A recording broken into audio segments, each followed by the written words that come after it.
Hello everyone, today's video is about how I improved my math score. तो मेरा mock का score जो था वो बहुत ही कम जा रहा था और उसका रीज़न ये था कि मैथ्स में मेरा स्कोर नहीं आ रहा था। बाकी सब्जेक्ट्स में I was doing pretty good और एवरेज, लेकिन मैथ्स में मेरा स्कोर जो था वो थोड़ा ख़राब चल रहा था। तो आई डिड दीज थिंग्स जो मैं भी आपको बताऊंगी और उससे मेरा स्कोर इम्प्रूव हुआ। So first and foremost that I did was मैं मॉक में बहुत ज़्यादा पैनिक कर रही थी, जिसकी वजह से क्या हो रहा था ना कि मेरा स्कोर खराब जा रहा था। तो कुछ क्वेश्चंस जो मुझे आते थे मैं फिर भी उनको सॉल्व नहीं कर पा रही थी, बेसिक कैलकुलेशन नहीं कर पा रही थी। तो आई रियलाइज्ड कि मेरे 2 से 3 मिनट मॉक में ख़राब हो रहे हैं क्योंकि मैं पैनिक कर रही हूँ। तो I decided to stay calm कि ठीक है, आराम से शांत होके आप मॉक दो और मॉक देने से 5 मिनट पहले if you can like just take deep breaths, अपने आप को जिस भी तरह से आप काम कर सकते हो काम करो और फिर उसके बाद मॉक दो। सेकेंड चीज़ जो मैंने करी वो थी प्रैक्टिस। एक्चुअली क्या हुआ था कि मैं पी वाई क्यू तो काफ़ी टाइम से कर रही हूँ, as you might have saw on my Instagram. तो लेकिन उसमें कुछ टॉपिक्स थे जैसे कि टाइम, स्पीड एंड डिस्टेंस, ठीक है, परसेंटेज हुआ, प्रॉफिट एंड लॉस हुआ और डिस्काउंट का टॉपिक हुआ। और ये कुछ टॉपिक्स थे जो मैं तब नहीं कर रही थी। तो जैसे ही मैंने ये करे तो इनसे थोड़ा-सा मेरा ऐसा हुआ कि मैंने नोटिस किया मेरे मॉक में इम्प्रूवमेंट हो रही है। क्योंकि इन टॉपिक से एडिक्विटी वाले जो 2025 में है उसमें इन टॉपिक से काफ़ी क्वेश्चंस हैं। तो ये करो और मतलब इसके अलावा टाइम एंड वर्क तो मैंने पहले कर लिया था, but like these are the certain topics जो उसमें एडिक्विटी में ज़्यादा पूछे हैं।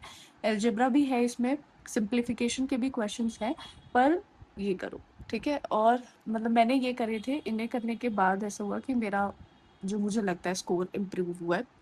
Next thing is mock regular दो। डिस्पाइट द फैक्ट कि मेरे मॉक में मार्क्स अच्छे नहीं आ रहे थे, स्टिल मैंने मॉक दिया। ठीक है, आपको जो प्रैक्टिस करनी है, जैसे कि अगर आप ये वीडियो देखने के बाद प्रैक्टिस स्टार्ट करते हो तो मैं आपको रिकमेंड करूंगी कि बुक से ना करके आप मॉक से करो, ताकि आपको वो प्रेशर हैंडल करना है, वो टाइम बाउंड मैनर में क्वेश्चन को सॉल्व करना है। तो मॉक्स दो और फिर मॉक देना जितना इंपॉर्टेंट है, जैसा मैं कहती हूँ मॉक एनालाइज करो कि क्या क्वेश्चंस आपने स्किप करे, क्या ऐसे क्वेश्चंस थे जिनको आप कर सकते थे लेकिन due to whatever reason आपने नहीं करे।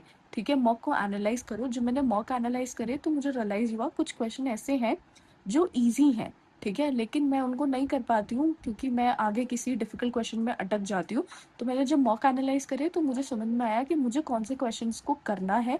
वो क्वेश्चंस को फिर जब मैंने मॉक देने स्टार्ट करे तो मैं उनको आइडेंटिफाई कर पाई और मैं उन क्वेश्चंस को टारगेट करके मेरा मॉक इम्प्रूव हुआ। देन नेक्स्ट थिंग जो मैं बोलूँगी वो है प्रायोरिटी टॉपिक्स। तो जब आप 7 to 8 मार्क्स दे दोगे तो आपको रियलाइज़ हो जाएगा कि आपको कौन से टॉपिक करने हैं जो एडिक्विटी पैटर्न में थोड़े ज़्यादा पूछे हैं। तो अभी जैसे कि एग्ज़ाम पास में ही है तो आप सारे टॉपिक तो नहीं कर पाओगे, ठीक है, लेकिन आप कुछ टॉपिक ऐसे हैं जिनको आप डेफिनेटली कंप्लीट कर लो।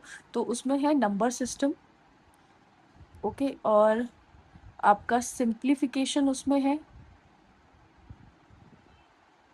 और आपका प्रॉफिट एंड लॉस, डिस्काउंट, इसको मैं एक ही लिख दे रही हूँ, ये करो।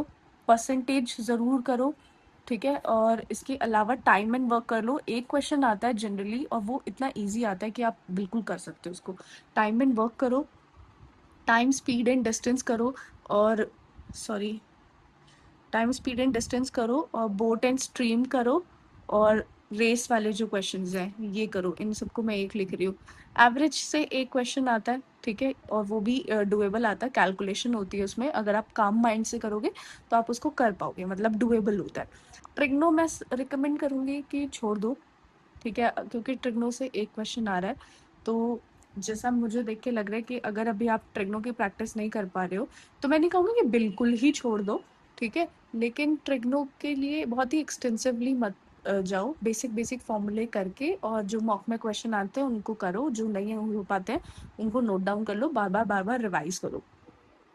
मेंसुरेशन कर लो एंड रेशियो प्रोपोर्शन। अब इन टॉपिक की लिस्ट मैं डिस्क्रिप्शन में डाल दूंगी और पिंड कमेंट में मैं लिख दूंगी, तो यू कैन टेक स्क्रीनशॉट्स। तो इनके पीवाईक्यू आप थोरली प्रैक्टिस करो और आपको रियलाइज होगा कि आपका मॉक में स्कोर इम्प्रूव हो रहा है। So this is a mock जिसमें मेरा अच्छा गया था परफॉर्मेंस। 24 क्वेश्चंस मैंने करे थे, पर 3 गलत हो गए थे और तीनों में से मिस्टेक थी। इतना दुःख हुआ था, बट नेवर माइंड। देखो, अब यहाँ पे मैंने क्वेश्चन नंबर 21 पे स्किप कर दिया। अब ज़रा यहाँ पे देखना, ठीक है? क्वेश्चन नंबर 21 एक लाइन का है। क्वेश्चन नंबर 22 एक लाइन का है। Question number 23 again one liner. 24 one liner. 25 one liner. ठीक है, फिर ये 16 है, one liner. 17 one liner. 18 again one liner. 19 one liner. 20 ये थोड़ा 2 लाइन का है, बट आई टुक लाइक, आप देख सकते हो मैंने इसे करने में 25 सेकेंड्स लिए थे। ठीक है, तो इतना डिफिकल्ट नहीं था ये। अब मैं ये क्यों दिखा रही हूँ, हम क्या करते हैं स्टार्टिंग से क्वेश्चन अटेम्प्ट करना स्टार्ट करते हैं। स्टार्टिंग में जो मैंने नोटिस किया है, ज़्यादा ऐसे क्वेश्चन होते हैं जो टाइम टेकिंग होते हैं, या फिर जो 2 लाइन या 3 लाइन के क्वेश्चन होते हैं। लेकिन जो एंड में मैंने क्वेश्चन नोटिस करे हैं, वो वन लाइनर होते हैं और वो काफ़ी ईजी होते हैं। तो rather than starting your paper from the first, 21 से स्टार्ट करो। 21 से लाइन कंप्लीट करो, फिर उसके बाद 16 पे जाओ, ठीक है, फिर 11 पे जाओ। इस तरह से रिवर्स ऑर्डर में करके देखो। मैंने ये चीज़ करी and this worked out for me. एक मॉक में आप करके देख लो, maybe it will work out for you. नहीं करे तो आप जैसे करते हो सीरीज वाइज करो। लेकिन क्वेश्चन अटेम्प्ट करने में आप ना ये ध्यान रखना कि जब आप मॉक दे रहे हो, जैसे यहाँ पे तो स्टार्टिंग के भी वन लाइनर ही हैं, ठीक है, पर जैसे ही आपके जैसे ये वाले जो क्वेश्चन आते हैं, इनको थोड़ा बाद के लिए रखो कि मैं बाद में करूँगा। 2 लाइन 3 लाइन वाले जो क्वेश्चन है, ये जैसे क्वेश्चन हो गए तो इनको बाद में करो, क्योंकि बहुत चांसेस है कि इसको पढ़ने में ही आपको टाइम लग जाएगा। ठीक है, 20 सेकेंड्स या फिर 30 सेकेंड्स लगेंगे। उससे ज़्यादा ईजी होगा कि आप पहले वन लाइनर क्वेश्चन करो। ठीक है, वन लाइनर क्वेश्चंस को आप सॉल्व करने की कोशिश करो, तो फिर आपको ज़्यादा एक एज मिलेगी। तो एटलीस्ट ऐसा तो होगा कि इजी क्वेश्चंस आप टारगेट कर पाओगे।